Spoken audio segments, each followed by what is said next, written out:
my name is JoJo. Welcome to JoJo or Something, and today I'm going to be making some fake YouTuber merch until someone inevitably hires me. I hope.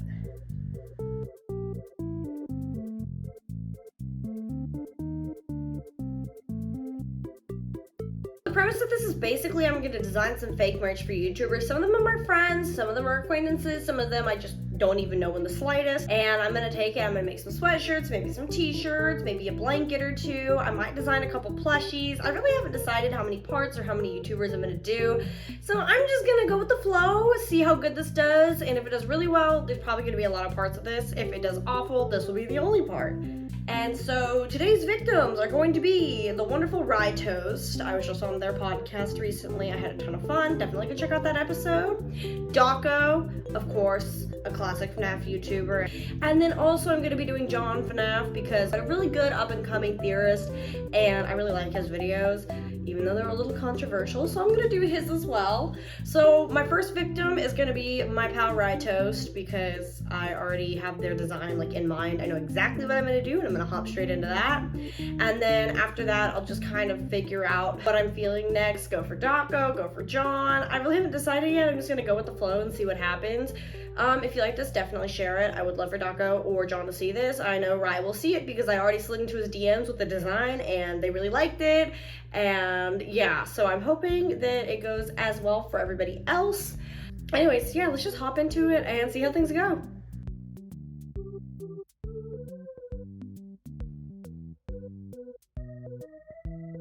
Alrighty folks, up first is the one and only Rye Toast. I've decided to name their merch line the Theory Bakers. You'll see what the text is here shortly. Rye's crewneck was definitely the easiest base concept to come up with, as I'd already had the idea for merch in the back of my mind before a while, before this video's concept was made, although this concept has been in the works for a while. I personally prefer merch that I buy to be something a little bit more practical, but still fun. Some merch is just way too much for me, so as you'll see, I'll be sticking on the simpler side for most of these. I took inspiration from the aprons Rye and their wife made a little back and wanted at least one of Rye's merch pieces to scream bakery, but still be subtle and wearable. I wanted it to be fun, but not tacky, and I really like how it came out.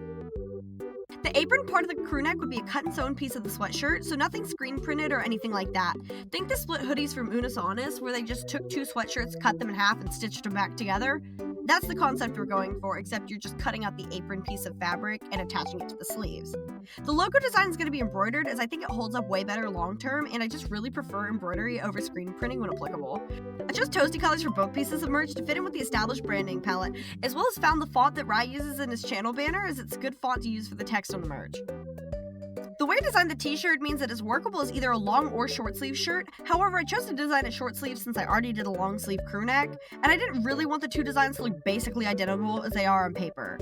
There aren't too many changes to the shirt versus the crew neck. However, I decided that the t-shirts, whether short or long sleeved, wouldn't have the apron cutouts, as to one, make the crew neck more unique and special, and two, to allow for more easy manufacturing and a lower price point for those who wouldn't be able to afford the higher price that a crew neck that's cut and sewn like that probably would be. Just like the crew neck though, the colors are pretty much the exact same thing, with color block sleeves to add dimension and to break up that light tan. And like the crew neck, the logo can be either embroidered or screen printed, either of which will look good. The toast logo would also be closer to Rye's actual logo. I just went ahead and traced over a piece of bread because I was hardcore struggling to draw one. So for sketch's sake, it's just a piece of toast. Either way is going to work, and I think that would be a decision made by Rye on whether or not to keep it as a simple piece of toast or update it to their full logo. I really enjoyed designing both of these, as I feel like they would be a successful launch within this community, as well as something that's feasible to get produced. Both designs are something that can be easily translatable to other pieces of clothing, and the colors can be changed to make some alt versions of the merch later on.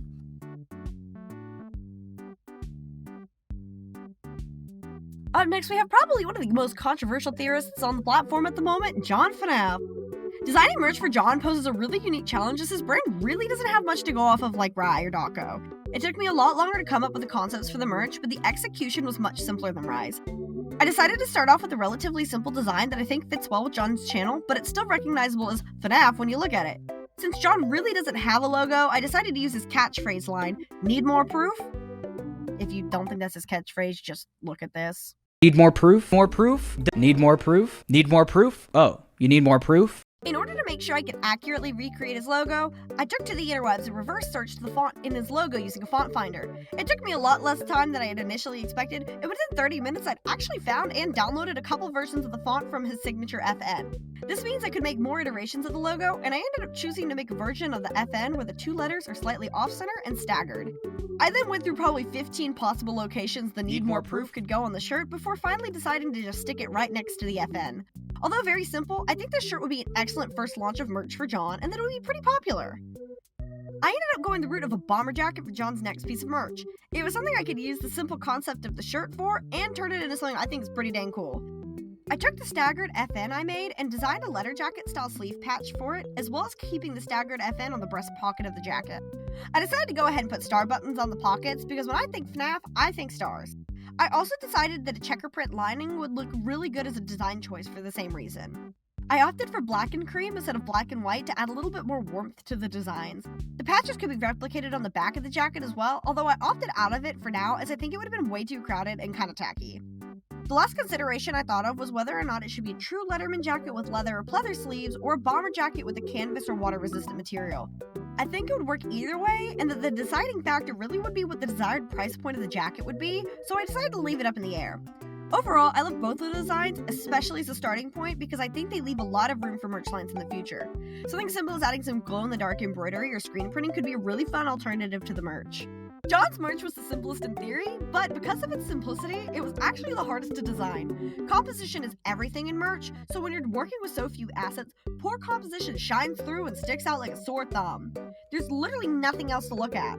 Overall though, I think I got the composition down, and I think there really is a lot more you could do with the designs and the concepts. Last but certainly not least is one of Five Nights at Freddy's oldest content creators, Doco.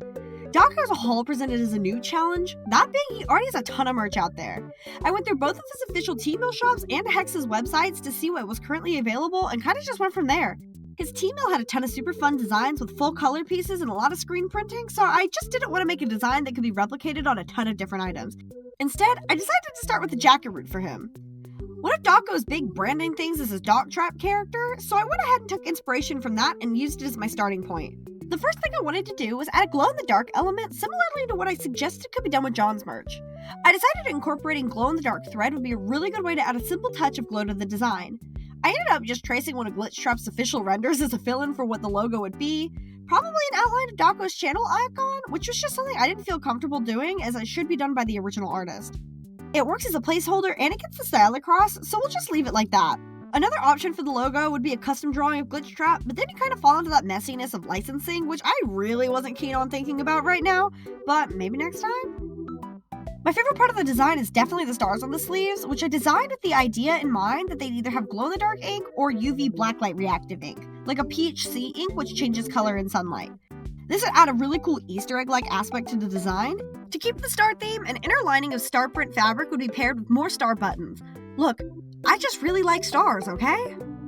Originally, the jacket was going to be completely half pink, half blue, but it got too chaotic too fast, so I opted for just the sleeves to be colored. Because of the screen printing of the ink, I decided that this jacket would definitely be a nylon or water-resistant material, what you'd think a rain jumper would be made out of.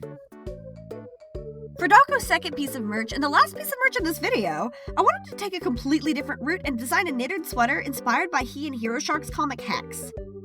This was by far the hardest design to come up with, and I had a long debrief session with both my roommates and my partner over what to do for the design. After debating over colors for way too long, I decided a cool gray would go great with the neon blue of the rest of the design. In Hex, the main character Kai has a magic needle that sews things together and brings them, like his buddy/sidekick Buttons, to life. So I immediately knew that the major design aspect of the sweater was going to be some big, thick blue thread on the seams, stitched together in a similar aspect to the way Kai stitches up things in the comic. From there, though, I was stumped for a while. I knew I wanted a Hex logo, but I didn't know where, and then the sweater felt empty, and it was so bad, in fact, that at one point I contemplated just scrapping the idea completely and starting again. I ended up figuring out a good composition for the Hex logo, and then decided to add line doodles of Kai and Buttons surrounding it, which ended up turning out really cute. The final touch I wanted to add to the sweater was a custom tag on the side of it inspired by the tag on Kai, the tag he gets his name from. In the end, I think this sweater is one of, if not my favorite design from the entire video. I imagine it being so snuggly and warm, although that might just be because I'm freezing while writing this script. I'm really proud with how that sweater came out because it was the design that put me through the ringer the most. While a challenge, it was a fun challenge, and I'm glad I didn't scrap the concept, as I think it's really solid and could definitely be built on and turned into a full line one day. Alright guys, that's all I got for this video. I hope you all enjoyed. I had so much fun making this.